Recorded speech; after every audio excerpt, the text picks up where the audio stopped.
श्री परमात्मने नमः।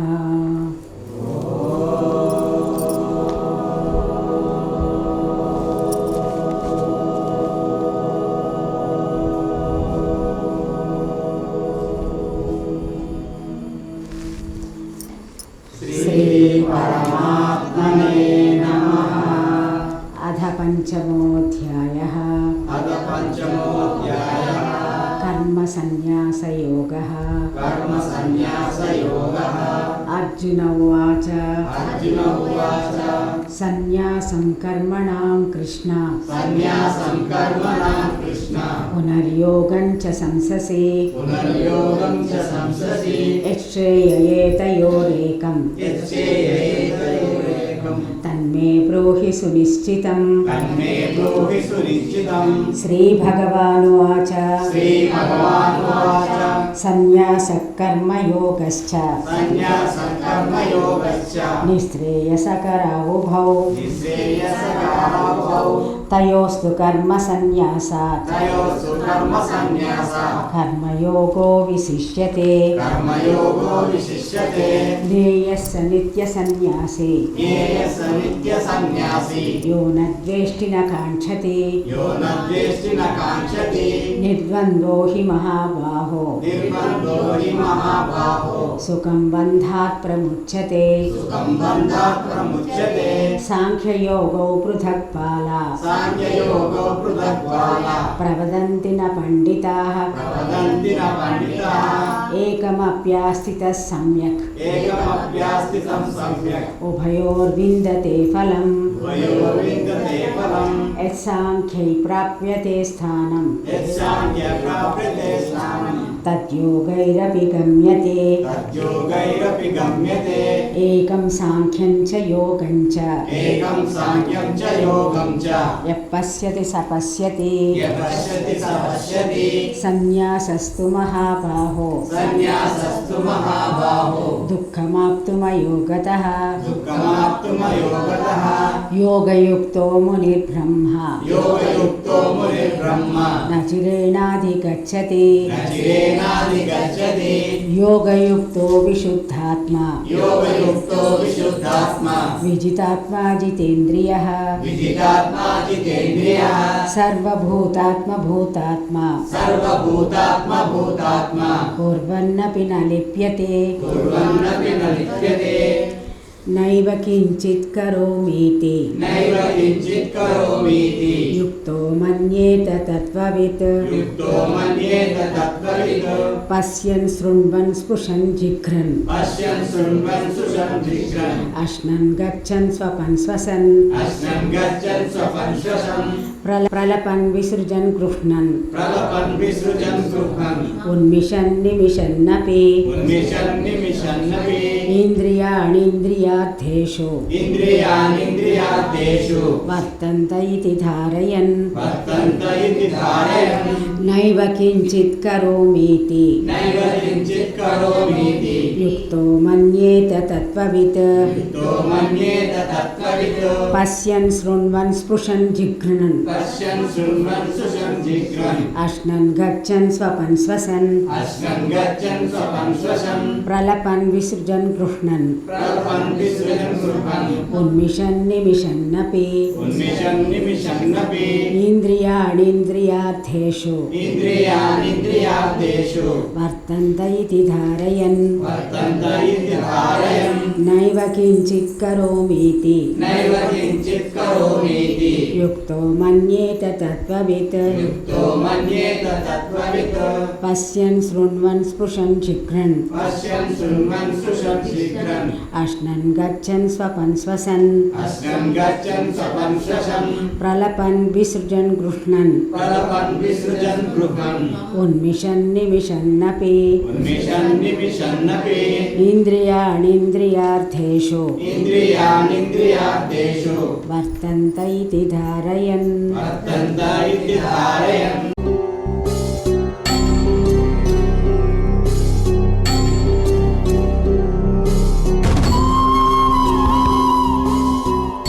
सुदेवसुतं देवं कंसचाणूरमर्दनं దేవకీ పరమానందం కృష్ణం వందే జగద్గురుం.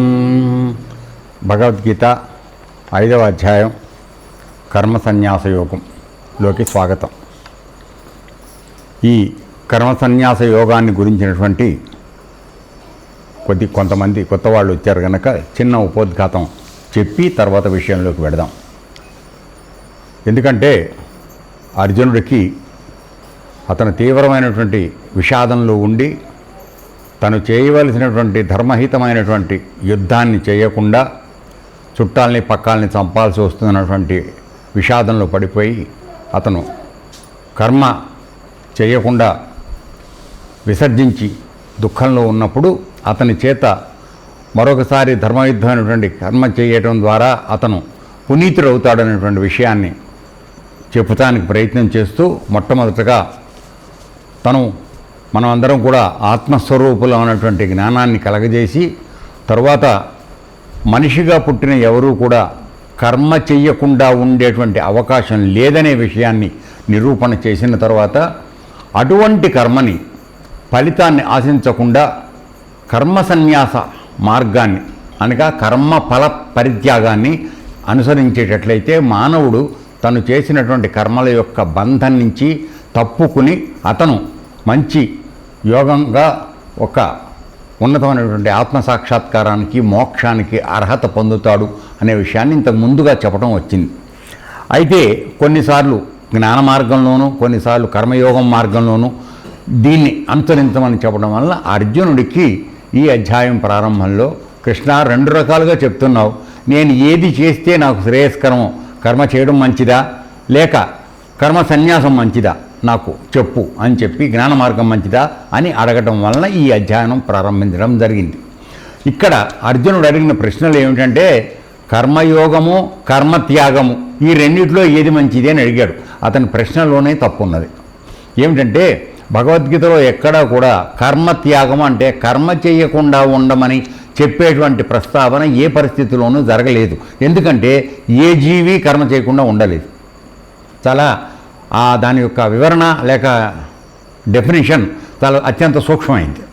అందువలన మనం కనురెప్ప కొట్టి తీసిన ఒక ఆలోచన మనలో కలిగిన ఇటువంటివన్నీ కూడా కర్మ కింద పరిగణించబడవలసింది. కాబట్టి ఎవరూ కూడా కర్మ చేయకుండా ఉండే అవకాశం లేదు. కాబట్టి అటువంటి కర్మ చేయొద్దనే మాట ఆయన చెప్పలా. అర్జునుడు దాన్ని అర్థం చేసుకోవడం తప్పుగా అర్థం చేసుకున్నాడు. కర్మ సన్యాసం అనే దాన్ని కర్మత్యాగం అని అంటే మామూలుగా సన్యాసం అంటే త్యాగం అని అర్థం వస్తుంది. కానీ అక్కడ కర్మ సన్యాసం అని కృష్ణుడు రిఫర్ చేస్తున్నటువంటి దానిలో ఉన్న అసలైన నిజం ఏమిటి అంటే అర్థము కర్మఫల త్యాగము అనగా కర్మ చేసిన తర్వాత ఒక ఫలితం కావాలని మనం అందరం కోరుకుంటాం మామూలుగా. అటువంటి ఫలితం ఆశించేటువంటి విషయాన్ని వదిలిపెట్టడం కర్మఫల త్యాగము లేక కర్మ సన్యాసం అన్నాడు. అయితే కర్మయోగాన్ని ఆచరించడం అందరూ చేయవలసిన పని, ఎవరు తప్పుకోవడానికి అవకాశం లేదని చెప్పాడు. అయితే ఈ కర్మ సన్యాసం అనే మాటని కర్మ త్యాగం అనే విధంగా అతను అర్థం చేసుకోవడంలో ఈ ప్రశ్న ఉదయించింది. అందుకోసమని కృష్ణుడు ఈ 3 విషయాల పట్ల ముందు అవగాహన కలిగించడానికి ప్రయత్నం చేశాడు. ఏ విధంగా అంటే కర్మయోగము అంటే నిష్కామమైనటువంటి కర్మ ఆచరణ కర్మయోగము. ఫలితాన్ని ఆశించకుండా అది ఒక డ్యూటీగా లేక భగవంతుడి యొక్క ప్రీతి కోసం చేస్తున్నట్టుగా నీ యొక్క విహిత కర్మగా అనుకుని ఆ కర్మని ఫలితం ఆశించకుండా చేస్తే అటువంటి నిష్కామ కర్మ ఆచరణము ఏదైతే ఉందో అది కర్మయోగము. అంటే ఏంటంటే ఒక పని చేస్తున్నాం, దాని ఫలితం ఆశిస్తూ మనం చేయడం మామూలుగా ఫలితాన్ని ఆశిస్తున్నాం కాబట్టి అది సకామ కర్మ అవుతుంది. నిష్కామ కర్మ ఏమిటి? ఇప్పుడు ఆశ్రమానికి వచ్చాం, ఇక్కడ ఒక పని చేస్తున్నాం, లేదు ఆశ్రమానికి ఏదో తీసుకొచ్చి ఇచ్చాం, దీని నుంచి ఫలితం ఏమీ ఆశించడం లేదు, ఇక్కడ మళ్ళీ ఏదో వస్తుందని అనుకుని చేయడం లేదు. ఇక్కడ దీనివల్ల నువ్వు చేసినటువంటి పని వలన నిష్కామంగా 10 మందికి లాభం జరుగుతుంది, 10 మందికి నీ సేవ జరుగుతుంది అనేటువంటి ఉద్దేశంతో నువ్వు చేసినప్పుడు అది నిష్కామ కర్మాచరణ అవుతుంది. లేదు ఇక్కడేదో తెచ్చి ఇక్కడి నుంచి ఏదో పొందుదామని చేశావు, అది సకామమైనటువంటి కర్మ అవుతుంది. ఓకే, సో ఈ విధంగా కర్మ సన్యాస మార్గాన్ని అనుసరిస్తూ చేసుకుంటూ వెళ్ళేటట్లయితే అది మంచిది అని చెప్పాడు. అయితే కర్మ సన్యాస మార్గానికి రావాలి అంటే గనక ముందుగా కర్మ ఆచరణ నిష్కామంగా చేయడం అత్యంత అవసరమని చెప్పాడు. ఎందుకని అంటే నిష్కామంగా కర్మ చేయడం అంటే అర్థం ఏమిటి అంటే ఏ పని జరిగినా కూడా దాని నుంచి ఫలితం ఆశించడము, ఒక కోరికతో చేయడము, విషయాసక్తి, ఫలితం రావాలని కోరుకోవటం, అది జరగనప్పుడు రాగము ద్వేషము, కోరికతో చేయడం రాగము, అది ఫలించినప్పుడు ద్వేషము, అలాగే కామము క్రోధము. ఈ రెండిటితోనూ నువ్వు పని చేసుకుంటూ వెళ్ళినంత వరకు ఆ చేసిన పనుల యొక్క పాప పుణ్యములు ఏవైతే ఉన్నాయో అవి నిన్ను బంధిస్తాయి. అవి బంధించిన కారణంగా నువ్వు మళ్ళీ జన్మెత్తవలసి వస్తుంది. ఎప్పటికీ కూడా మానవుడు ఈ జనన మరణ చక్రంలో ఇరుక్కుపోతున్నాడు ఈ విధంగా సకామ కర్మలు చేయడం ద్వారా. అందువలన ఉత్తమమైనటువంటి తేలికైన మార్గం ఏమిటంటే కర్మ నీ యొక్క డ్యూటీ అనుకుని చెయ్యి, దాని ఫలితంతో ఆశించకు, అలా ఉండమని చెప్పాడు. ఆ విధంగా కర్మఫలాన్ని త్యాగం చేయడం కర్మ సన్యాసం అనబడింది. కర్మాన్ని చేస్తూ ఫలితం ఆశించినప్పుడు అది కర్మమైంది, ఉత్తి సకామ కర్మ అయింది. ఫలితం ఆశించకుండా చేస్తే నిష్కామ కర్మ అయింది. కర్మ ఫలితాన్ని ఆశించకుండా కర్మ చేసుకుంటూ పెడితే కర్మ సన్యాసం అయింది. ఈ విధంగా జరుగుతుంది. అంతేగాని కర్మత్యాగం అంటే అసలు పని చేయకుండా ఉంటే విధంగా పరమాత్మ ఈనాడు చెప్పలేదు. తరువాత విషయానికి వచ్చినప్పుడు ఈ రెండు చెప్పిన తర్వాత నెక్స్ట్ స్టేజ్లో ఏం చేశాడంటే కర్మ సన్యాస మార్గం ద్వారా అంటే జ్ఞాన మార్గం ద్వారా ఫలితాలను విడిచిపెడుతూ కర్మ చేసుకుంటూ వెళ్ళటం అనేటువంటి జ్ఞాన మార్గం, సాంఖ్యయోగ మార్గం. తర్వాత కర్మాన్ని నిష్కామంగా నిర్వహిస్తూ వెళ్తాం. ఈ రెండు విడివిడిగా ఉన్నాయనేటువంటి భావన మానవులలో ఉన్నది. ఇది తప్పు. ఎందుకంటే నిష్కామ కర్మ సాధన చేస్తున్న మానవుడు కూడా మోక్షాన్ని పొందే అవకాశం ఉంది కాలక్రమంలో. అలా కాకుండా ఒక గురువు యొక్క సన్నిధికి చేరి తన యొక్క ఈ నిష్కామ కర్మ అనుచరణతో పాటుగా తన యొక్క మనస్సుని శుభ్రపరచుకుని పరమాత్మ యందు లయింపజేసుకుని యోగ మార్గంలో చేసుకుంటూ వెళ్ళేవాడు జ్ఞాన మార్గాన్ని అనుసరిస్తూ అతడు కూడా మోక్షాన్ని పొందుతున్నాడు. కాబట్టి ఇరువురు బాహ్యముఖంగా చేసినా అంతర్ముఖంగా చేసినా ఇరువురు ఒకే విధమైనటువంటి కర్మను చేస్తున్నారు కనుక ఇరువురికి కలిగే ఫలితం మోక్షము. దీని పట్ల అవగాహన లేకుండా మాట్లాడితే అది బాల్య చేష్ట అని చెప్పడం జరిగింది. తెలుసుకున్నవాడు సరిగా చేస్తాడని చెప్పాడు. తర్వాత ఈ విధంగా చేస్తూ ఎవరైతే పెడుతున్నారో వాళ్ళకి ఈ రెండు మార్గాల ద్వారా చేసిన ఫలితం ఏదైతే ఉందో అది ఆటోమేటిక్గా జరుగుతుంది. అయితే దానికి అతను కావాల్సింది ఏంటంటే చివరి వరకు అత్యంత శ్రద్ధతో అతను ఆ కర్మాచరణని చేసుకుంటూ వెళ్ళాడని చెప్పడం జరిగింది. తర్వాత ఈ విధంగా కర్మ సన్యాస మార్గం ద్వారాను కర్మయోగం మార్గం ద్వారాను కర్మలు చేసుకుంటూ వెడుతూ ఒకే ఫలితం కలుగుతోందని తెలుసుకున్నవాడు ఎవడైతే ఉన్నాడో, అంటే ఏ జ్ఞానాన్ని వాడు చూస్తున్నాడో అటువంటి వాడు మాత్రమే నిజమైన చూచేటువంటి వాడు పశ్యతి. మిగతా వాళ్ళు కన్నున్నప్పటికీ చూసేవాడు కాదు అని కూడా మనకి చూడటం జరిగింది. తర్వాత ఇక నిన్నటికి వచ్చేటప్పటికీ మనం ఏం చూసామంటే కర్మ సన్యాస రూపమైనటువంటి అంటే కర్మఫలాన్ని ఆశించకుండా కర్మ నిర్వహణ చేసుకుంటూ వెడితే కర్మఫల త్యాగం చేస్తున్నటువంటి జ్ఞాన మార్గం ద్వారా చేసేటువంటి స్థితి మొదటి స్థాయిలో ఉన్నటువంటి నిష్కామ కర్మ ఆచరణ చేసేటువంటి వాడికి ఆ స్థాయి అందడం కొద్దిగా కష్టము. అందువలన మొట్టమొదటలో నీవు కేవలం నిష్కామ కర్మ ఆచరణను మాత్రమే సాధించుకుంటూ వెడితే తద్వారా నీ యొక్క చిత్తము శుభ్రపరచబడి మనస్సు యందు ఉన్నటువంటి గత జన్మల్లో ఉన్నటువంటి పాప పుణ్యముల సంచయం ఏదైతే ఉందో అది శుభ్రపరచబడి మనస్సు నిర్మలంగా మారిన తరువాత ఈ జ్ఞాన మార్గాన్ని అనుసరించి గురువు ద్వారా జ్ఞానాన్ని పొందినవాడు తన యొక్క శుభ్రపరచబడిన మనసును తీసుకువెళ్ళి పరమాత్మ యందు లయం చేసి ఆ యోగ స్థితిలో అతను జ్ఞానంగా మారి అతను కర్మలు చేస్తూ వెడుతుంటాడు. ఆ విధంగా నిష్కామ కర్మ చేస్తూ ఫలితాలతో సంబంధం లేకుండా అంటి ముట్టకుండా సాక్షిగా అతను ఎప్పుడు ఉండడం అలవాటు చేసుకుంటున్నాడో అటువంటి వాడు ముక్తిని పొందే అవకాశం ఉంది. అయితే నిష్కామంగా కర్మ చేస్తూ ఈ జ్ఞాన మార్గం తెలియకపోయినప్పటికీ జ్ఞాన మార్గం తెలియకపోయినప్పటికీ, గురువు యొక్క సహకారం లేకపోయినప్పటికీ ఆ కర్మ నిర్వహించేటప్పుడు, నిష్కామ కర్మ నిర్వహించేటప్పుడు అతడు ఇదంతా కూడా భగవంతుడి ప్రీత్యర్థం, నేను భగవంతుడి కోసం చేస్తున్నాను అనేటువంటి ముని అనగా మననశీలుడైనటువంటి వాడు ఎవడైతే ఉన్నాడో వాడికి డైరెక్ట్గా పరమాత్మే వాడికి ఆ అనుగ్రహాన్ని ఇచ్చి వాడిని కూడా మోక్షానికి తీసుకువెడతాడు అని చెప్పబడింది. కాబట్టి నేను ఈ విధంలో వెళ్తున్నానా ఆ విధంలో వెళ్తున్నాను అనేది మాత్రం అంత అవసరమైంది కాదు.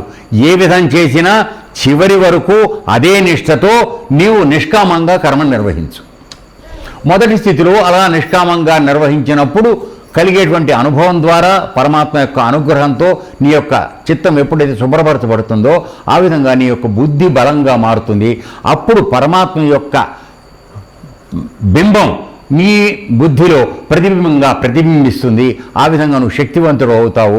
అప్పుడు నీవు పరమాత్మ స్వరూపాన్ని పొంది నీవే పరమాత్మగా మారిపోతావు.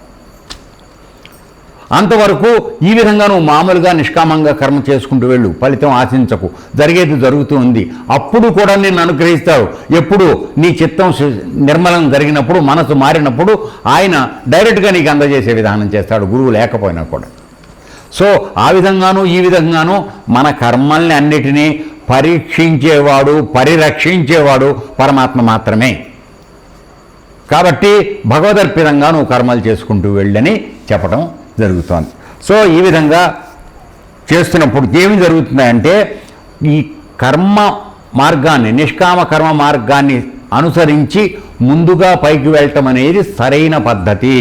ఇది మోక్ష సౌధం అనేటువంటి పెద్ద బిల్డింగ్ కట్టడానికి బలమైనటువంటి పునాది లాంటిది.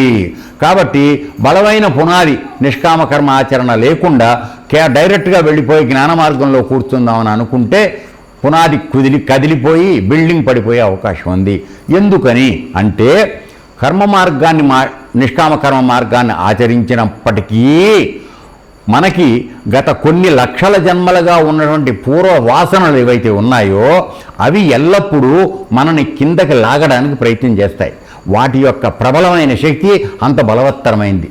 అందువలన నీ యొక్క కర్మ, నిష్కామ కర్మ ఆచరణలో అవి పూర్తిగా నీ ఇంద్రియముల నుండి, నీ మనస్సు నుండి, నీ చిత్తం నుండి నిర్మూలింపబడే వరకు నీకు ఆ జ్ఞానస్థితి అందించినా అందుకోలేని పరిస్థితి. ఏ విధంగా అనేటట్లయితే సపోజ్ ఒక వైద్యం చేయాలంటే అది వరకటి రోజుల్లో ముందుగా అతనికి మోషన్స్ వేసి శరీరాన్ని శుభ్రపరిచిన తర్వాత అతనికి మందు వేసేవారు. అప్పుడు ఏమవుతుంది, శరీరం ఆ మందును అందుకోగలిగిన స్థితిలోకి వస్తుంది, మందు బాగా పనిచేస్తుంది. సో ఆ విధంగా అంతర్శుద్ధి అనేది అత్యంత అవసరం.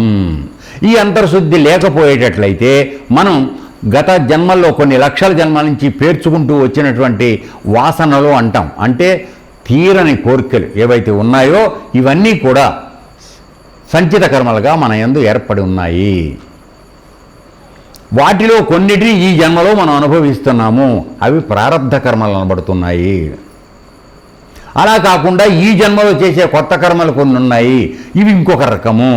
సో గురువు యొక్క మార్గంలోకి, జ్ఞాన మార్గంలోకి వచ్చినప్పుడు మొట్టమొదటిగా నీ చేత ఈ జన్మలో నిర్వహించబడేటువంటి పాపకర్మలను అతను ఆపుతాడు, అడ్డుకట్ట వేస్తాడు. ప్రారబ్ధ కర్మలను అనుభవిస్తూ ఉంటావు, కానీ వాటిలో నీ ప్రాణానికి ప్రమాదం మాత్రం రానివ్వడు. గురువు రక్షించే విధానం ఆ విధంగా ఉంటుంది. ఎందుకని తెలియక మనం 14 మేకలను కోసాం. మరి వాటికి పరమాత్మ సమన్యాయం చేయాలి కాబట్టి మనం కూడా వాటి చేతిలో నరకబడాలి న్యాయానికి. అయితే ఈ జన్మకు వచ్చాక మనం ధర్మం తెలుసుకుని, న్యాయం తెలుసుకుని పాపం మనం చేసినా కూడా ఈసారి మనకి దెబ్బ తగులుతుంది. ఈ జన్మలో తగిలినప్పుడు ప్రాణం పోకుండా కాపాడే పని చేస్తాడు. ఎందుకని నువ్వు ఆల్రెడీ ఒక మంచి మార్గంలోకి మారావు కనుక నీకు ఛాన్స్ ఇవ్వబడుతుంది. అదేంటండి, లేదు అలాగే ఈ జన్మలో కూడా అదే పాపిష్టి పనులు చేసుకుంటూ పెడుతున్నావు, నీ గురించి ఆయన పట్టించుకోడు, మన పోని వాడి కర్మకు వాడు పోతాడని వదిలేస్తాడు. ఇది తేడా. సో ఈ విధంగా మనం ఏం చేయాలంటే ముందుగా నిష్కామ కర్మ ఆచరణకి ఉపక్రమించి తరువాత జ్ఞాన మార్గంలోకి వెళ్ళాలి తప్ప పునాది సరిగా లేకుండా, నేను వాసనలకు పోకుండా, చిత్తము శుద్ధిపరచకుండా, మనస్సు నిర్మలం కాకుండా నేను ఆ జ్ఞాన మార్గాన్ని పట్టుకుంటాను, గురువుగారు నాకేదో ఆశ్రమంలో జ్ఞాన మార్గం చెప్పాడు కనుక ఆ మార్గంలో వెళ్ళటానికి ప్రయత్నం చేస్తానంటే పక్కనున్న మైలు ఎవడగలగా నువ్వా నీ బాబా ఎవడగలుగుతాడు, నువ్వే కడుక్కోవాలి. అందుకని మొట్టమొదటి కడుక్కుని తర్వాత దాంట్లోకి వెళ్ళరా నాయన అని చెప్పి చెప్పడం జరుగుతుంది. ఓకేనండి. ఈ విధంగా చెబుతూ వెళ్ళిన తర్వాత కొంతమంది ఎందుకు ఈ విషయం ఇంత గట్టిగా చెప్పాల్సి వస్తుంది, పరమాత్మ ఒక ప్రత్యేకంగా ఒక శ్లోకం మొత్తం దీనికోసం ఎందుకు చెప్పాల్సి వస్తుందంటే, మామూలుగా ఆ జ్ఞాన మార్గం ఏదో చాలా తేలికదైన అనుకుని పూర్వజన్మ సుకృతంతో ఆ మార్గం అందంగానే నేను ఆ మార్గమే చేస్తానండి, జ్ఞాన మార్గమే చేస్తాను, నేను జ్ఞానండి అని ప్రపంచాన్ని మోసం చేసే పని కొంతమంది చేస్తూ ఉంటారు. నేను పుట్టగానే జ్ఞానిని, నేనేం చేయక్కర్లేదని. కానీ లోపల ఉన్న వాసన సంగతి పరమాత్మకు తెలుసు. నీకు తెలియకపోవచ్చు, నీకు తెలిసినా దాన్ని కప్పెట్టుకోవచ్చు. ఇది జరగడానికి వీల్లేదు. అందుకోసమని డైరెక్ట్గా జ్ఞాన మార్గం అందుకుని నేను చేస్తాననే మాట అబద్ధం, అది ఫలించదు. అందువలన శుద్ధి కార్యక్రమం అత్యంత అవసరం. ఆ శుద్ధి కార్యక్రమానికి పాజిబిలిటీ నీవు నిష్కామంగా కర్మ చేస్తూ వెళ్తున్నప్పుడు నీ యొక్క ఇంద్రియములు, మనస్సు, చిత్తము ఇవన్నీ కూడా శుభ్రపరచబడి అప్పుడు కరెక్ట్గా మనం ఇత్తు పెడితే చెట్టు రావడానికి వీలుగా ఈ యొక్క మన మనస్సు తయారవుతుంది, అంతఃకరణ. అప్పుడు మనం జ్ఞాన మార్గానికి అర్హత సంపాదించడం జరుగుతుందని చెప్పాడు. అలా కాకుండా చిత్త పరిపక్వత లేకుండా మనం జ్ఞాన మార్గాన్ని అనుసరిద్దామని వెడితే అటు ప్రపంచంలోనూ నిష్కామకర్మ నిర్వహణ సరిగా జరగదు, ఎందుకంటే మనలో వాసనలు ఇంకా ఉన్నాయి కనుక. రెండోది జ్ఞానం సమస్య అసలు రానే రాదు. సో ఉభయవశత్వం జరుగుతుందనేటువంటి విషయాన్ని నిన్న మనం చూడడం జరిగింది. తర్వాత ఈ కర్మయోగం అనేటువంటి శుద్ధి ఆచరిస్తూ కర్మ చేస్తే నిష్కామకర్మ మార్గాన్ని ఆచరిస్తూ ఎవడైతే కర్మను నిర్వహిస్తున్నాడో, ఏ గుణాలతో ఉండి చేస్తున్నాడో వాడు చేసిన కర్మలు వాడిని అంటుకోవు అనేటువంటి విషయాన్ని మనకి నిన్న 7వ శ్లోకం ద్వారా చూడడం జరిగింది. ఇందులో ప్రతి నిష్కామ కర్మ అనుష్ఠానం, కర్మ సాధన చేస్తున్నటువంటి మానవుడు ఎవరైతే ఉన్నాడో అతడు 5 గుణాలు పొంది ఉండాలి, 5 లక్షణాలు పొంది ఉండాలని చెప్పడం జరిగింది. ఏమిటవి అంటే పరిశుద్ధమైన హృదయము కలవాడు. చూడండి, అది మొదటిది, నెంబర్ 1 పరిశుద్ధమైన హృదయం అంటే కల్మషాలు ఏమీ లేకుండా ఉండాలి. తర్వాత లెస్సగా జయింపబడిన మనస్సు గలవాడు. ఇందాక నుంచి మనవి చేస్తున్నాను నేను. లెస్సగా జయింపబడిన మనసు గలవాడు అంటే అర్థం ఏమిటండి? మనసు అటు ఇటు పరిగెత్తడము, కనపడిందల్లా కావాలని కోరుకోవటము, రాకపోతే ఏడవడం, ఇట్లాంటివి లేనటువంటి గుణాలు లేనటువంటి వాడు లెస్సగా జయింపబడిన మనసు కలిగినవాడు. తర్వాత ఇంద్రియములను జయించినవాడు. ఇక్కడ ఇంద్రియములను జయించడం అంటే ఇంద్రియములు మనకు 10 ఉన్నాయి. 5 జ్ఞానేంద్రియాలు, 5 కర్మేంద్రియాలు. ఈ 5 జ్ఞానేంద్రియాలు మూలం మనస్సుకి మెటీరియల్ ఇన్ఫర్మేషన్ అందించడంలో కన్ను, ముక్కు, చెవి, నోరు, చర్మం. ఓకే, వీటి ద్వారా బయట విషయాల్ని అవి ఆకర్షించి దాన్ని మనసుకు తెలియపరుస్తాయి. మనసు దగ్గర ప్రతిచర్య మొదలవుతుంది, రియాక్షన్. యాక్షన్ అక్కడ స్టార్ట్ అవుతుంది, రియాక్షన్ ఇక్కడ స్టార్ట్ అవుతుంది. ఆ విధంగా చేసే పనుల్లో ఫలితం మనం ఆశిస్తూ మనం బంధించుకుంటున్నాం. కాబట్టి ఇక్కడ ఏం చెప్తున్నాడు? ఇంద్రియములను జయించాలని చెప్తున్నాడు. అంటే బయట కనపడిందల్లా పొందాలనేటువంటి బలహీనత నువ్వు ముందుగా దాటాలి. ఆ విధంగా నీ యొక్క మనసు పరిశుభ్రం అవ్వాలి. మనసు అంటే మనసు ఒక్కటే కాదండి, లోపల 4 దొంగలు ఉన్నారు. మనసు, బుద్ధి, చిత్తం, అహం, అంతఃకరణ. ఈ 4 కూడా సాఫ్ అయితే కానీ అప్పుడు బయట ప్రపంచ విషయాల యొక్క ప్రలోభము నిన్ను లోపరుచుకోదు. ఆ స్థితిలోనే నీ చేత నిర్వహించబడే కర్మ నిష్కామ కర్మగా మారుతుంది. అందువలన 5 లక్షణాలు, 5 గుణాలు ఏవని మనకి కావాలని చెప్తున్నాడో నిష్కామ కర్మ ఆచరణకు, అందులో 3వది ఇంద్రియములను జయించినవాడు. తర్వాత సమస్త ప్రాణుల యందు ఉండు ఆత్మయు తన ఆత్మయు ఒకటేనని తెలుసుకున్నవాడు. ఇక్కడ వస్తోంది అత్యంత ముఖ్యమైనటువంటిది. సమస్త ప్రాణుల యందు ఉన్నటువంటి ఆత్మ, నా యందు ఉన్న ఆత్మ ఒకటేనని తెలుసుకున్నవాడు, ఆ జ్ఞానం కలిగినవాడు చూస్తూ చూస్తూ ఇతర ప్రాణిని దేన్ని కూడా చంపి తినేటువంటి స్థితికి రాలేడు, రాకూడదు. ఎందుకని? వాటి పట్ల నీకు జాలి, దయ, కరుణ పరమాత్మకి ఏమున్నాయో అవి మన దగ్గర కూడా ఉండాలి. వాటి కర్మగా వచ్చిన వాటి జన్మ, వాటిని బతకనివ్వండి. వాటిని చంపేసి తినేటువంటి అధికారం మనకు లేదు. ఎప్పుడంటే ఆ విధంగా చేస్తున్నామో నీవు వేరు, ఆ జంతువు వేరు అనే దృష్టిలోకి నువ్వు వెడుతున్నావు. అప్పుడు అది ఆత్మదృష్టి కాదు. ఆత్మదృష్టి గలవాడు అన్నిటి యందు తను ఉన్నాడని చెప్పి తెలుసుకోమని చెప్తున్నాడు. అది మనం ఇందాక యోగంలో, జ్ఞానయోగంలో మనం చూడడం జరిగింది. ముందుగా ఎప్పుడైతే పరమాత్మను తెలుసుకుంటున్నావో నీలో ఉన్నటువంటి ఆత్మ అన్ని ప్రాణుల్లో ఉందని తెలుసుకుంటావు. తద్వారా నువ్వు ఇతర ప్రాణులు అన్నీ కూడా పరమాత్మలో ఉన్నాయనే విషయాన్ని తెలుసుకుంటావు అనుభవపూర్వకంగానే మనకి చెప్పడం జరిగింది. సో ఆ విషయం నిరూపణకి ఇక్కడ మనకి చెప్తున్నది ఏంటంటే, నీ యందు ఉన్నటువంటి ఆత్మ ఏదైతే ఉందో అది అన్ని ప్రాణుల్లోనూ ఉందని తెలుసుకుని ఆ పర ప్రాణుల పట్ల హితముతో నువ్వు ప్రవర్తించడం కొనే లక్షణం కూడా నీవు పొంది ఉండాలి అని ఈ 5 లక్షణాలు పొందినటువంటి మానవుడు ఎవరైతే అతను నిష్కామంగా కర్మ నిర్వహిస్తున్నాడో అతడు చేత నిర్వహించబడిన కర్మలు అతన్ని అంటుకోవు. ఎప్పుడైతే కర్మలు అంటుకోవో నీవు అంటిముట్టన వాడివి అయిపోతున్నావు. నీవు ఎప్పుడు కూడా you are standing as it is without any attachment కదండి.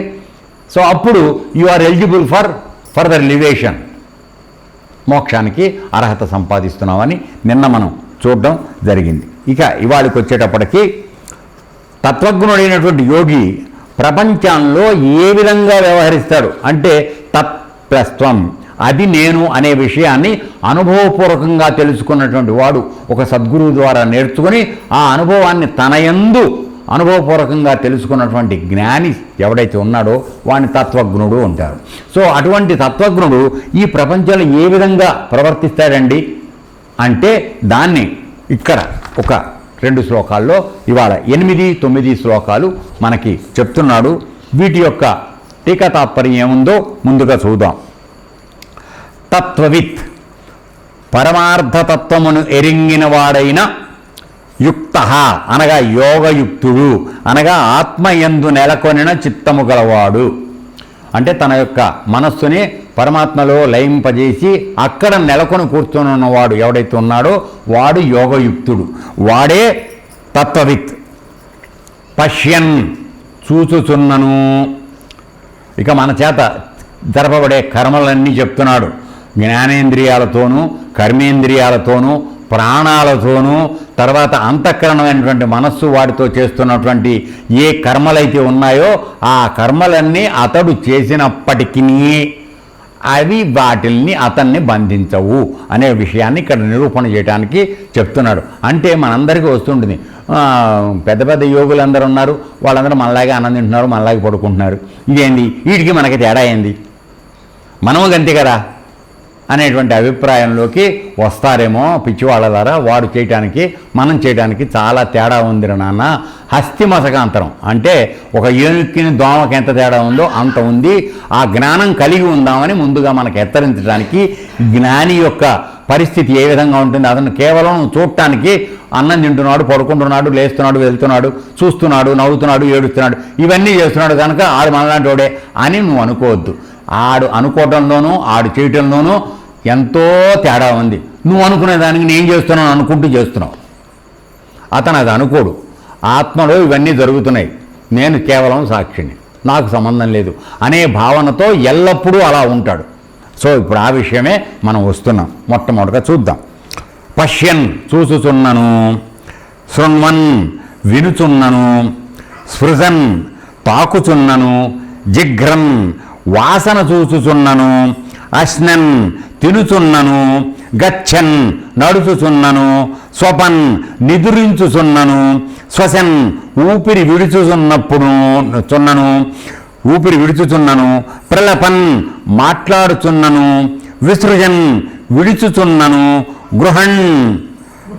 గృహ్ణన్ అనగా గ్రహించుచున్నను, ఉన్మిషన్, నిమిషన్ అపి, కళ్ళను తెరుచుచున్నను, మూయుచున్నను, ఇంద్రియాణి, ఇంద్రియములు, ఇంద్రియార్థేషు వాటి యొక్క లక్షణాలైనటువంటి శబ్దాది విషయములందు వర్తంతే ఇది ప్రవర్తించుచున్నవని ధారయన్, నిశ్చయించిన వాడై. ఈ మాట గుర్తుపెట్టుకోండి.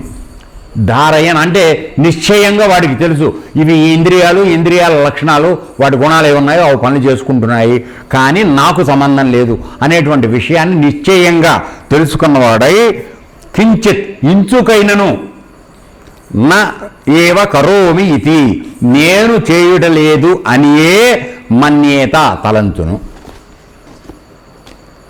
చూడండి. అంటే మనం అందరికీ మనం ఏంటో బాహ్యంగా గురువుగారు ఏదైనా తింటుంటే ఆడు మనలాగే తింటున్నాడు కదా, ఆడు మనలాగే పడుకుంటున్నాడు కదా, ఆడు మనలాగే స్నానం చేస్తున్నాడు, ఆడు మనలాగే ఇది చేస్తున్నాడు. కాబట్టి ఆడికి మనకి తేడా ఏంటి? ఏం లేదు, ఆడు ఊరికే పోజు కొడుతున్నాడు, మనకే అన్నీ ఉన్నాయి అని మనకొక భావన తొందరగా కలిగే అవకాశం. ఆ విధంగానే మనం గోతులో దించుకుంటూ ఉంటాం. ఎందుకనంటే ఇక్కడ మనం మన ఇంద్రియాలతో జరుగుతున్న కర్మలన్నిటినీ, అంటే కళ్ళతో చూస్తుంటే నేను చూశాను, ఏమండి, నేను విన్నాను, నేను తీసుకున్నాను, నేను చేస్తున్నాను అని నేను శబ్దాన్ని ప్రతిదానికి అంటించుకుని మాట్లాడతాను. అవునా కాదా? నేను చేశాను ఈ పని, కర్తృత్వం. కానీ అక్కడ జ్ఞాని చేస్తున్నాడు, కానీ ఇది పరమాత్మ దృష్టిలో జరుగుతోంది, ఇంద్రియాల ద్వారా జరుగుతోంది. ఇంద్రియాలు వాటి పని అవి చేసుకుంటున్నాయి, నాకు అనవసరం. ఇది వచ్చింది, అది పెడుతుంది, ఆ ఇంద్రియం చేసే పని అది చేస్తుంది. ఆకలి వేసింది, చేయి పెట్టి అన్నం పెడుతుంది, తింటాడు, వెళ్ళిపోతాడు, అంతవరకే. ఇది నేను తింటున్నాను, కూర బాగుంది, కూర బాగుండలేదు, పుల్లగా ఉంది, ఉప్పు లేదు, ఇటువంటి లక్షణాలన్నీ చెప్తున్నాడంటే వీడి యొక్క మనసు దాంట్లో ఇరుక్కుంది. కాబట్టి నేను తినంటున్నాను, నేను చేస్తున్నానే భావనలో ఎప్పుడైతే మనం ఉంటున్నామో అక్కడ ఆ కర్మ యొక్క ఫలితం మనని పట్టుకుంటుంది. ఇది నేను కాదు, నేను కేవలం పరమాత్మ యొక్క ప్రతినిధిని. పరమాత్మ ఏ విధంగా ఈ ప్రపంచం అంతటా, విశ్వం అంతటా కూడా సాక్షిభూతుడుగా ఉంటున్నాడో ఆ విధంగా ఈ శరీరంలో ఉన్నటువంటి పరమాత్మ నాకు సాక్షిగా ఉన్నాడు. నేను ఈ ప్రపంచంలో సాక్షిగా ఉన్నాను. నేను ఏ పని నా చేత చెయ్యబడడం లేదు. నేను అనే శబ్దం లేదు ఇక్కడ, నాకు అనేది లేదు, నాది అనేది లేదు. ఇటువంటి లక్షణాలు లేకుండా ఉండేటువంటి వాడు ఎవడైతున్నాడో వాడు మాత్రమే తత్వవేత్త అని చెప్పబడుతోంది. మన బయట కంటికి చూసేవాడికి వాడు మనలాగానే చేస్తున్నాడనేటువంటి అభిప్రాయం మనకు కలగటం మన దురదృష్టం, అంతే. అర్థమైందండి? సో ఈ విధంగా చెప్తున్నాడు. పరమాత్మతత్వం ఎరిగిన యోగయుక్తుడు ఆత్మయందే నెలకొనిన చిత్తము గలవాడు. అంటే తన యొక్క మనస్సు, చిత్తము ఎప్పుడు పరమాత్మలోనే లయించి ఉంటుంది, ఆ స్థితిలో ఉంటాడు. కాబట్టి ఇవన్నీ జరుగుతున్నాయి, చూస్తాడు, మెలకుగానే ఉంటాడు, చూస్తూ ఉంటాడు, అంతే. కానీ అది ఇలా ఎందుకైంది, నేను మామూలుగా అరుస్తూ ఉంటా, అటెండ్ చేస్తున్నాను అంటే నా మనస్సు పరమాత్మలో లైన్ కాలా. అప్పుడు దయచేసి అర్థం చేసుకోండి. ఇక్కడికి వచ్చేటప్పటికి ఏం జరుగుతోంది అంటే ఆశ్రమంలో ఒక క్రమశిక్షణ, ఒక పద్ధతి ఉండాలి కనుక వాడు తప్పు చేస్తే కరెక్ట్ చేయాలంటే విషయం వస్తుంది. అర్థమైందా? కానీ యోగం చేసేటప్పుడు నువ్వేం చేస్తున్నావు మనం చూసే అవకాశం లేదు, మనలో మనం ఉంటాం. సో ఇక్కడ కావాల్సింది ఏంటంటే నేను, నాది, నా కోసం అనేటువంటి భావనతో నీ చేత నిర్వహించబడుతున్నంత కాలం నీవు పక్కా సకర్మ అభిలాషివి, అంతే, నిష్కామకర్మం కాదు. సో ఇక్కడ చూడండి ఏ విధంగా చెప్తున్నాడు. ఇన్ని రకాల మాటలు చెప్పాడు కదా, వీటిని విభజించుకుంటూ వెళ్ళేటట్లయితే చూచుట, వినుట, సృజించుట, ఆఘ్రాణించుట, భుజించుట ఈ అనే పదాలు వరుసగా కన్నులు, చెవులు, చర్మము, ముక్కు, నాలుక అను పంచ జ్ఞానేంద్రియాల కర్మలు ఇవి. అర్థమైందండి? తర్వాత వాటి యొక్క క్రియలను తెలుపుతుంది. నడచుట, గ్రహించుట, మాట్లాడుట, విసర్జించుట అన్నవి కాళ్ళు, చేతులు, వాక్కు మున్నగు పంచ కర్మేంద్రియాలు చేసేటువంటి క్రియలు ఇవి. తర్వాత శ్వాసక్రియ, ప్రాణాపానాది పంచ ప్రాణక్రియలను అంటే పంచప్రాణాలు చేసే క్రియల కింద విభజించాల్సి వస్తుంది. తర్వాత కనులు మూయటం, తెరవటం అనేది కూర్మాది పంచవాయువులు. అంటే ఇక్కడ పంచవాయువుల విషయం వచ్చింది కనుక చెప్పాలి. మనం తీసుకుంటున్నటువంటి ప్రాణవాయువుని పరమాత్మ మొత్తం 10 వాయువులుగా విభజించుకుంటున్నాడు లోపలికి వెళ్ళేటప్పటికి. 5 ముఖ్యమైనటువంటి వాయువులు, ప్రాణ, అపాన, వ్యాన, ఉదాన, సమాన వాయువులు 5 పంచ ప్రాణవాయువులు. వీటి యొక్క ఆధారంతో ఈ శరీరంలో తిన్న ఆహారాన్ని పచనం చేయడం, జీర్ణం చేయడం, శరీరంలో అన్ని భాగాలకి సరఫరా అయ్యేటట్టు చూడడం, తర్వాత విసర్జించే కార్యక్రమాన్ని చేయించడం, ఇటువంటి అన్ని పనులు కూడా ఆ 5 వీటితో జరుగుతోంది. ఇవి కాకుండా 5 ఉపవాయువులు ఉన్నాయి. సో ఇందులో కూర్మాది వాయువు అనేది పంచవాయువు ఉపవాయువుల్లో వస్తుంది. ఇది కన్నురెప్పలు కొట్టుకోవడానికి, తెరుచుకోవడానికి ఉపయోగపడుతుంది, 2 వాయువులు. అట్లాగే ఎక్కువగా ఆహారం తిన్నప్పుడు, అంటే ఫ్రీగా వెళ్ళడం మనం బాగా చాలా ఎక్కువగా తింటూ ఉంటాం ఏమండి. అటువంటప్పుడు ఈ శరీరం పట్టుకోలేదు, అంటే పొట్టకి ఉన్న జాగా సరిపోదు. అప్పుడు ఏం చేస్తాడంటే ఒక ఉదాహరణ వాయువు ఏదో ఉంది, ఆ వాయువుతో ఒకసారి పైకి కొట్టేటప్పుడు ఒక్కొక్కసారి బళ్ళని కప్పుకుంటాడు. ఎందుకంటే అక్కడ పట్టనంతగా తిన్నావు, బేవర్స్గా దొరికింది కదా అని. సో అప్పుడు ఏం చేస్తాడు, ఎక్కువైందని ఆయన బయటికి నెట్టేస్తాడు. అట్లాగే ఆత్మ పరమాత్మ మన శరీరాన్ని పంచప్రాణాల రూపంలో పట్టుకుని ఉన్నాడు. అలా ఆయన పంచప్రాణాల రూపంలో పట్టుకుని ఉండడానికి ఉపయోగపడే ఒక వాయువు ఉంది, ధనుంజయ వాయువు. ఈ వాయువు ప్రాణాలని శరీరానికి అంటిపెట్టుకునేటట్టుగా చూస్తుంది. లేకపోతే వచ్చిన గాలి వచ్చినట్టు వెళ్ళిపోయింది అనుకోండి, గోవిందో హరి మనం చచ్చిఊరుకుంటాం. అర్థమైందా? సో మనిషి చచ్చిపోయిన తర్వాత మాత్రమే ఆ ధనుంజయ వాయువు అని వాటిని వదిలేస్తుంది. అప్పుడు ప్రాణవాయువులన్నీ మిగతావన్నీ కూడా వెళ్ళిపోతాయి బయటికి. అప్పుడు నువ్వు చచ్చిపోతావు. అర్థమైందా? ఇటువంటి సైంటిఫిక్ అరేంజ్మెంట్ లోపల ఎంతో ఉంది. అదేమీ తెలియకుండా దాదాపుగా బయట తిన్న పసరం గడ్డి మేసినట్టుగా మనం మెయ్యడం, లోపల ఏం జరుగుతుందో తెలుసుకోకుండా ఉండడం, తోటి ప్రాణం చంపుకు తినడం, ఇది మనం చేస్తున్న పని. చాలా దుర్మార్గం ఇది. సో అందువలన ఇక్కడ మన సబ్జెక్ట్ అది కాదు. ఈ విధంగా ఇక్కడ వీటన్నిటినీ కలిపి ఇంద్రియాలు అంటున్నాడు. ఎందుకని అన్నాడు ఇంద్రియాలనంటే, మామూలుగా 3 గుణాలు మనందరికీ ఉన్నాయి కదా, సత్వరజస్తమో గుణాలు. మనం పుట్టినప్పుడే ఆ 3 గుణాలతో పెట్టాడు. 5 పంచమహాభూతాలు, ఈ 3 గుణాలు కలిపి 8. ఈ 8 కలిపి అష్టప్రకృతి అంటారు. సో మనం అందరం కూడా ఆ 8తో ఉన్నాం. ఈ 8 మీద ఆధిపత్యం సంపాదించడమే నువ్వు ఆత్మమార్గం, ఇంకా అంతకన్నా ఇంకేం లేదు గురువుగారు. ఆ విధంగా నివర్తించబడినప్పుడే అది నిష్కామకర్మ అవుతుంది. కాబట్టి ఈ గ్రూప్ మొత్తాన్ని అన్నీ కలిపితే ఇంద్రియాలు అనొచ్చు. అర్థమైందా? సో ఇంద్రియాలంటే కేవలం కన్ను ముక్కు చెవని అనుకోకండి, ఇవన్నీ కూడా ఇంద్రియాలు. ఎందుకని? ఇవన్నీ పంచభూతాత్మకమైనవి. వీటిలో అన్నిటిలోనూ కూడా 3 గుణాలు ఉన్నాయి కదా. సో అందువలన వీటన్నిటి యొక్క ప్రకృతి యొక్క కార్యాలు ఇవన్నీ కూడా. కాబట్టి వీటిల్ని గంపగుత్తగా ఎత్తుకొని ఇంద్రియాలు ఇంద్రియార్థేషు. సో ఇంద్రియముల యొక్క కార్యములను ఏవైతే ఉన్నాయో అవి నిర్వహించుకుంటున్నాయి, నాకు ఏమాత్రమూ సంబంధం లేదు అనేటువంటి నిశ్చయమైనటువంటి నమ్మకంతో, నిశ్చయంగా, మళ్ళీ ఏమాత్రం అనుమానం లేదు సుమా, గదేమో కాదేమో అనే డౌట్ లేదు. ఇది ఖచ్చితంగా ఇంద్రియాల పని చేసుకుంటున్నాయి, నేను ఏమీ చెయ్యడం లేదు. ఏమండి? సో సమయం వచ్చినప్పుడు నిద్ర వస్తుంది. ఇప్పుడు ఏ విధంగా అంటే ఉదాహరణ ఇంకో విధంగా చెప్పచ్చు. ఎట్లా అంటే, సపోజ్ మనం కలలో మనం మామూలుగా నిద్రపోయినప్పుడు మొట్టమొదట్లో ఏం జరుగుతుందండి? బాహ్య ఇంద్రియాలు, శరీరంలో ఉన్నటువంటి బాహ్య ఇంద్రియాలు అన్నీ కూడా రెస్ట్కి వెళ్ళిపోతాయి, నిద్రకి. ఓకే.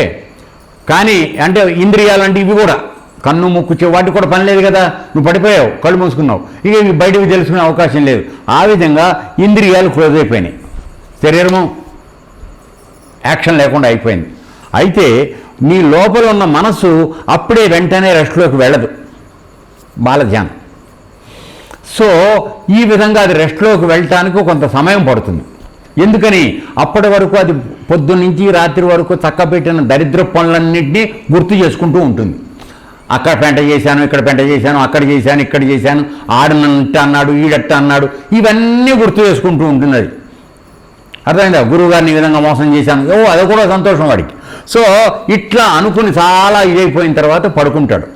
సో కొద్దిసేపటికి బయట నుంచి ఇంద్రియాల దగ్గర నుంచి ఏమి రావట్లేదు కదండి, మెటీరియల్ లేదు కదా, అందువలన చచ్చినట్టు అది కూడా పడుకుంటుంది. పడుకునేప్పటికి ఏమవుతుందంటే సబ్కాన్షియస్ లెవెల్లో ఉన్నటువంటి ఆ సూక్ష్మమైనటువంటి ఇంద్రియాలు అవి ఇంకా పనిచేస్తున్నాయి కనుక వీడికి అప్పుడెప్పుడో మిగిలిపోయిన కొన్ని కోరికలు తీరడానికి కొన్ని స్వప్నాలు వస్తాయి. ఓ రాజుగారి బిల్డింగ్లో పడుకున్నట్టో, లేకపోతే అందమైన సినిమా యాక్టర్తో ఉన్నట్టో, సో లేకపోతే బాగా 24 రకాల మాంసాహారాలు చేసుకుని తిన్నట్టో, ఏదో వాడికి లోపల ఎక్కడో కోరిక మిగిలిపోయింది ఏ జన్మలోనో, అది తీర్చుకుంటున్నట్టుగా బ్రహ్మాండమైన కళ వస్తుంది, చాలా ఊగిపోతాడు. ఇవి అన్ని ఇంద్రియాలతో అనుభవిస్తున్నట్టుగా అనుభూతి కలుగుతూ ఉంటుంది. సరే ఒకసారి సడన్గా వచ్చి పొద్దున్న తెల్లారి 7 లేవేంటని వాళ్ళ ఆవిడ వచ్చి ఒకటి వేస్తుంది. లేచేపటికి ఆ కళాబాయ్, ఆ భోజనం బాయ్, అన్ని బాయ్ ఏమిటని ఒకసారి ఉలికిబడి లేస్తాడు. లేచిన తర్వాత ఇప్పుడు ఆ విందు ఏమైనా ఉందా అండి? ఇక్కడ ఎక్కడుంది నీకు ఆ విందు? కళలో ఉన్నప్పుడు ఉన్నది.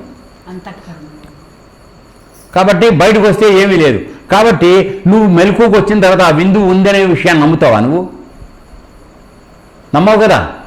సో ఇక్కడ జ్ఞాని చేసేటువంటి విషయం ఏమిటంటే, వాడు ఎల్లప్పుడూ స్పృహలో ఉంటాడు కనుక నీవు నిద్రలో కళలో జరిగిన అనుభవం ఎంత అబద్ధమో అట్లాగే ఈ ప్రపంచంలో నీ ఎదురుకుండా జరుగుతున్నటువంటి అన్ని విషయాలు కూడా అబద్ధమనేటువంటి స్పృహలో ఉంది. ఇప్పుడు అమ్మగారు చెప్పినట్టుగా ఇంకొక ఉదాహరణ ఏమిటంటే, మనందరం చాలా కష్టపడి కార్లు కొనుక్కుంటున్నాం. బ్రహ్మాండమైన కారు కొన్నాం, అన్నీ ఉన్నాయి, స్టీరింగ్ ఉంది, టైర్లు ఉన్నాయి, గాలి ఉంది, ఏమండి అన్ని తాళం ఉంది, ఇగ్నిషన్ ఉంది, అన్నీ ఉన్నాయి. కానీ అందులో పొరపాటున అది పోయడం మర్చిపోయాం. ఏది? పెట్రోల్. ఏమండి?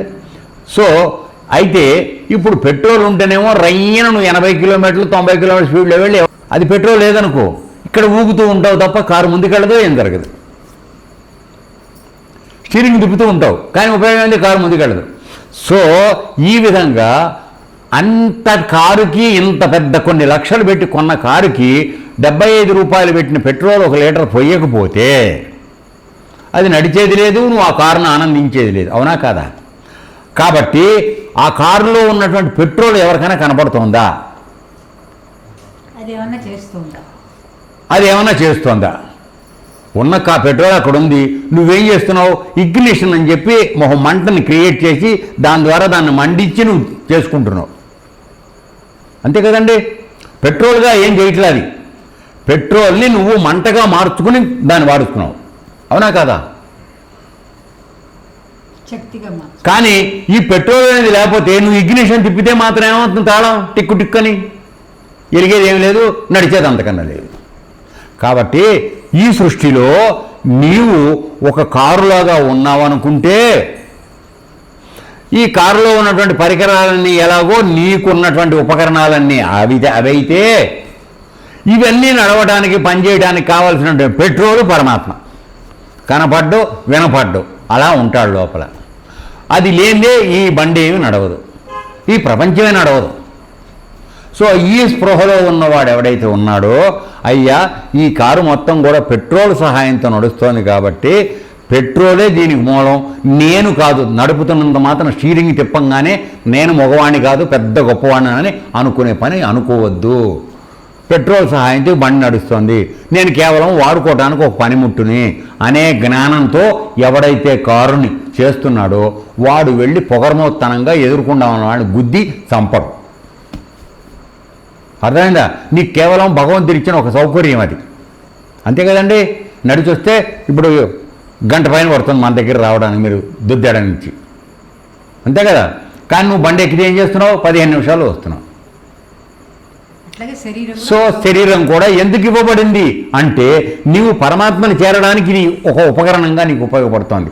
అసలైన ఆ పద్ధతి మానేసి అడ్డమైన గడ్డి తింటూ అడ్డమైన చెడ్డ పనులు చేసుకుంటూ ఈ శరీరాన్ని ఒక కుప్పతొట్టి కింద మార్చుకుంటే దీనికి ఎవరు బాధ్యత? మనమే బాధ్యత. అందుకని మనమే అనుభవించాలి. సో అలా కాకుండా అరే ఇంత ఉత్కృష్టమైన జన్మ నాకు 84 లక్షల జన్మల తర్వాత ఈ మానవ జన్మ వచ్చింది, ఇన్ని ఉపకరణాలు ఇచ్చాడు ఆయన నాకు, చూడటానికి, చేయడానికి, పడుకోవడానికి, తినడానికి, చేయడానికి, అన్నిటికీ ఆధారంగా వెనకాల ఉన్నాడు. నువ్వు తినే ఆహారం ఆయన సృష్టించాడు, నువ్వు తిన్న ఆహారం జీర్ణం అవడానికి ఆయన అక్కడ లోపల కూర్చున్నాడు. ఇన్ని పనులు చేస్తున్నాడనే స్పృహ లేకుండా నోటికి ఏది అందితే తిని, నోటికి ఏది వస్తే చేతికి ఏది వస్తే ఆ పని చేసి ఎవరిని లెక్క చేయకుండా చేసాం, ప్రవర్తించాం. ఇప్పుడు ఏమైంది? కరోనా వైరస్ వచ్చింది. కరోనా వైరస్ వచ్చింది అంతే. ఎక్కడికక్కడ చేతులు అని వేసుకుని కూర్చున్నారు. ఎవ్వడు ఎక్కడ కదిలే అవకాశం లేదు. కింద పైన మూసుకుని కూర్చున్నారు. నేను ముతగ్గా మాట్లాడుతున్నాను అనుకోకండి. ఇప్పుడు ఎందుకంటే తిరగటం బజార్లో పేడ పురుగులాగా తిరగటం, పేడలో పేడ పురుగు తిరుగుతూ ఉంటుంది ఆగకుండా.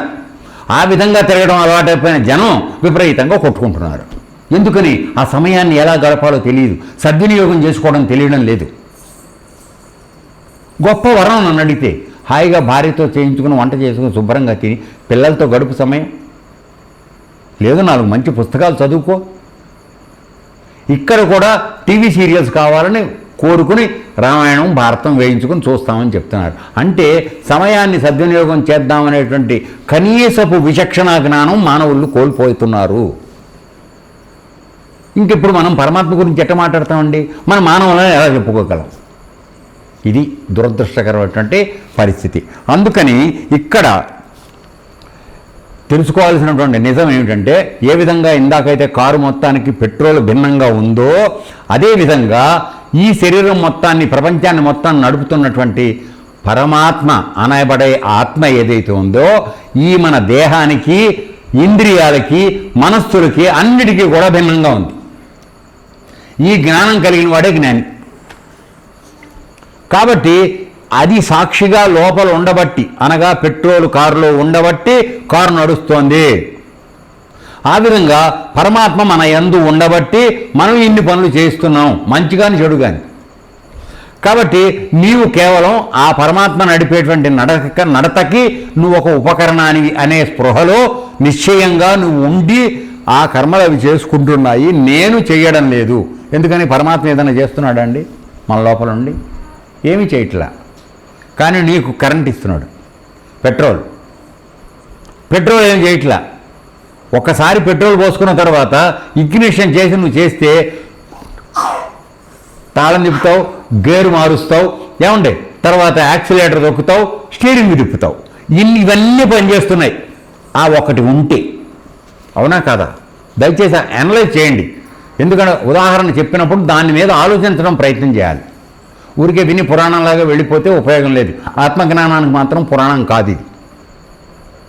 నీ యొక్క నిశితమైనటువంటి ఆలోచన, అవగాహన అత్యంత అవసరం.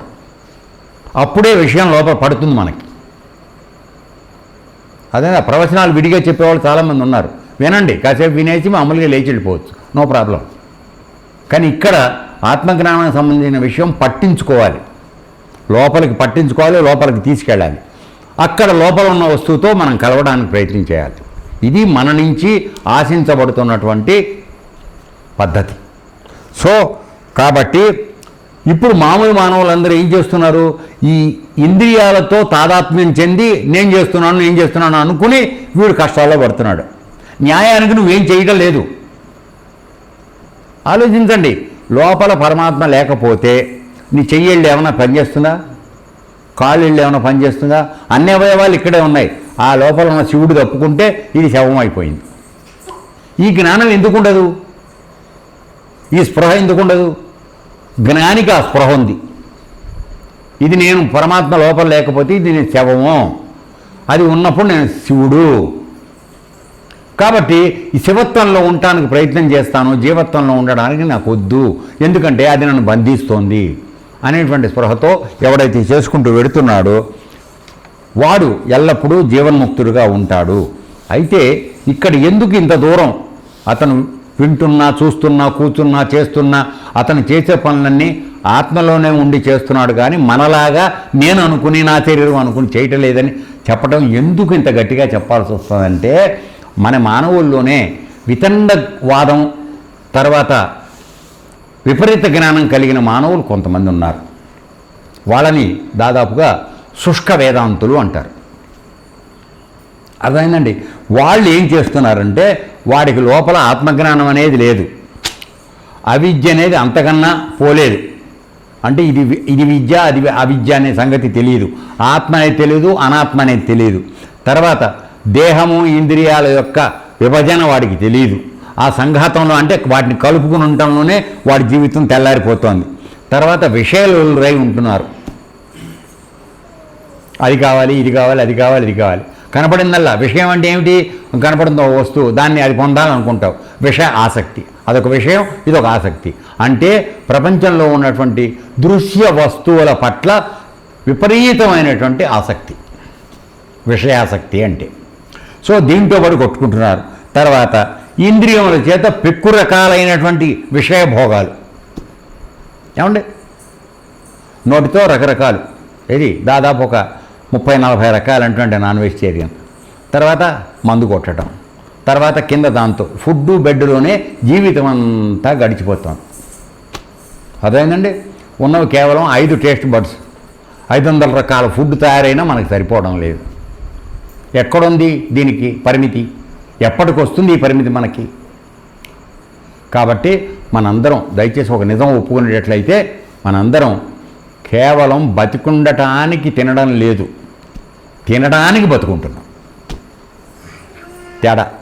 ఆయన ఏం చెప్తున్నా అంటే, నువ్వు బతికుంటానికి తినరా అయ్యా, శరీరం నడవాలి కనుక ఎంత కావాలో అంత తిను. ఇందాక సకూరి మహారాజ్ చూసావు కదా, ఇంత ఆహారం దొరికితే అది లోపల వేసుకుని యోగంలో కూర్చున్నాడు. వారం రోజుల పాటు సమాధి స్థితి, ఏమీ లేదు. మధ్యలో ఎప్పుడైనా 7-8 రోజులకి దాహం వేస్తే ఎత్తుక్కుని ఎక్కడో పక్కన దగ్గర వెళ్ళి కాస్త నీళ్లు తాగొచ్చేవాడు. అంటే ఇప్పుడు ప్రపంచం అంతా నడవడానికి అందరూ ఆయనలాగా మారిపోవాలని నేను అనడంలా, కానీ తగ్గించుకునే అవకాశం అయితే ఉంది కదా. అంతగా విపరీతంగా దానిలో పడిపోవాల్సిన అవసరం లేదు కదా. అక్కడ వరకు తగ్గించుకో, 50% తగ్గు, దట్ ఈస్ గుడ్. సో ఈ విధంగా వీళ్ళు ఏం చేస్తున్నారు, ఇవన్నీ వదిలిపోకుండా నేను కేవలం జ్ఞానినండి, అన్నీ నాయందే జరుగుతున్నాయి, నేను సాక్షిగా ఉన్నాను అని మెట్ట వేదాంతం మాట్లాడటం మొదలెడుతున్నారు. అటువంటి వాళ్ళకి చెంపదెబ్బ కొట్టడం కోసం ఇన్ని విషయాలు చెప్పడం జరిగింది. ఎన్ని చెప్పినా మనకు సిగ్గులేదు, అది వేరే విషయం.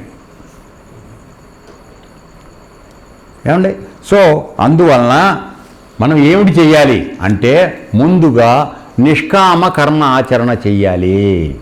అనగా ఫలితం ఆశించద్దు. నువ్వు ఒక ఇన్స్ట్రుమెంట్వి, ఒక పెద్ద ఆఫీసులో నువ్వు పనిచేస్తున్నావు, నువ్వు ఒక గుమాస్తావి లేదా చిన్న ఆఫీసర్వి పోనీ, నీ పాత్ర నీ దగ్గరకు వచ్చిన 4 ఫైల్స్ నీ వాటిని డిస్పోజ్ చేసి పెట్టడం నీ పాత్ర. సపోజ్ నువ్వు అది చేయట్లేదు అనుకో, ఎవడో వచ్చి కలవాలి, బళ్ళ కింద చేయి పెట్టాలి, వాడు ఇవ్వాలని ఆపేసి కూర్చున్నావు అనుకో, ఆ ఆఫీసర్ రన్ అవుతున్న దాంట్లో నువ్వు అడ్డంగా ఉన్నావా లేదా? ఏమండి చెప్పండి, మిమ్మల్ని అడుగుతున్నాను. అడ్డం పడుతున్నాం కదా, అంటే ఒక నడిచే యంత్రానికి మధ్యలో పుల్ల పెట్టినట్టుగా నువ్వు అయిపోతున్నావు. నీ దగ్గరకు వచ్చిన ఫైళ్ళు ఆగిపోతున్నాయి. ఆఫీసు మొత్తం జరిగే పనిలో నువ్వు ఒక అడ్డంకిగా తయారయ్యావు. దేనికోసం? నీ స్వార్థం కోసం చేస్తున్నావు. అలా కాకుండా గవర్నమెంట్ నాకు నెలకి జీతం ఇస్తోంది, ఈ పని వల్ల 4 ప్రజలకు సహాయం జరగాలి, ఎవరికో ఆధార్ కార్డో పెన్షన్ కాగితమో ఏదో పెండాకుడు ఇవ్వాలి. అవి తొక్కేసి కూర్చుంటే నువ్వు, వాడు వచ్చి కలవాలని ముసలివాడు ఉంటాడు, ముతకవాడు ఉంటాడు. సో అర్థమవుతుందండి. సో ఈ విధంగా నిష్కామ కర్మ అనేది చేయకుండా అసలు నువ్వు భగవంతుడి గురించి ఆలోచించే అధికారం లేదు, అవకాశం అంతకన్నా లేదు. సో నీ యొక్క డ్యూటీ అనుకుని ఆ విధంగా చేసుకుంటూ వెళ్ళు, ఇది చాలు నిన్ను మంచి మార్గంలోకి తీసుకెళ్ళటానికి. ఎందుకని ఆడొచ్చి కలవలేదు, డబ్బు ఇవ్వలేదని ఆశ నీకు లేదు కదా. సపోజ్ ఒకరోజు నేను వచ్చాను, సరే తొందర ఉంది, నా దగ్గర డబ్బులు ఉన్నాయి కనుక 200 ఇచ్చేసి టక్కన చేయించుకోవా అని తీసుకుని వెళ్ళిపోయా. మరో రోజు బాబా కనుక వచ్చాడు, వాడి దగ్గర లేవు డబ్బులు. అయ్యా దండం పెడతా, కాలు మొక్తా, బాంచం ద్వారా చేసి పెట్టాను. చేయకాడలేదు, పో అవతల పో, నీవే మాట్లాడేది. అదేంటండి. సో ఈ విధంగా మనం పాడైపోయి పక్కదోవకి వెళ్ళిపోతున్నాము. ఇవి మనం అందరం పైగా పోదేమిటంటే నేను చాలా జ్ఞానండి అని చెప్పి బయట రంగేయటం. సో ఇది వద్దని చెప్తున్నాడు ఆయన. కాబట్టి నిష్కామ కర్మ ఆచరణ, తర్వాత భగవంతుడి యందు భక్తి, తర్వాత కాస్త ధ్యానం. నేనెవరు, ఎందుకు వచ్చాను, నాలో పరమాత్మ ఎట్లా ఉన్నాడు అనేటువంటి అనుభవాన్ని ఒక గురుముఖంగా నేర్చుకొని దాన్ని సాధించి అనుభవపూర్వకంగా ఆ ఆత్మస్థితిని పొందటానికి చేయటం మొట్టమొదట మన అందరం సాధించేటట్లయితే మనందరం కూడా మనం ఆ ఆత్మసాక్షాత్కారానికి, తత్వవేత్త స్థాయికి, జ్ఞానిగా మనం మారేటువంటి అవకాశం ఉంది. ఆ రోజున మనకి నిజంగా మన చేత ఇన్ని కర్మలు నిర్వహించబడుతున్నప్పటికీ నేను కేవలం సాక్షి అనేటువంటి విషయం మన యందు నిరూపితం అవుతుంది. అర్థమైందండి. అంతవరకు నేను చేస్తున్నానని మనం ఎప్పుడైతే ఎంతకాలం అనుకుంటున్నామో అంతకాలం ఆ స్థాయి మనకి రాదు. కాబట్టి ఈ విధంగా ఉండడం అవసరం. కాబట్టి మామూలుగా జ్ఞాని తింటున్నాడు, త్రాగుతున్నాడు, చేస్తున్నాడు కాబట్టి వాడు మనకన్నా భిన్నం కాదు, వాడు పెద్ద ఇదేంది, నేను కూడా అంతే అని అభిప్రాయంలోకి దయచేసి వెళ్ళొద్దు. కేవలం బాహ్యమైనటువంటి కర్మల ఆధారంగా ఒక వ్యక్తిని గురించి ఒక అభిప్రాయానికి రాకండి. అతనిలో ఉన్న విద్వత్ ఏమిటనేది దగ్గరగా నిశితంగా పరిశీలించిన తరువాత అప్పుడు ఒక అభిప్రాయానికి రండి. అంతేగాని నీకున్న చిన్న చారణ మందం తెలివితేటలకి రూపాయి మందం వాడిని నువ్వు లెక్కేయడం మాని, అది తప్పు. అర్థమైందా? సో ఈ విధమైన లక్షణం మనం అలవాటు చేసుకోవాలని చెప్తున్నారు. ఏతత్సర్వం కృష్ణార్పణమస్తు.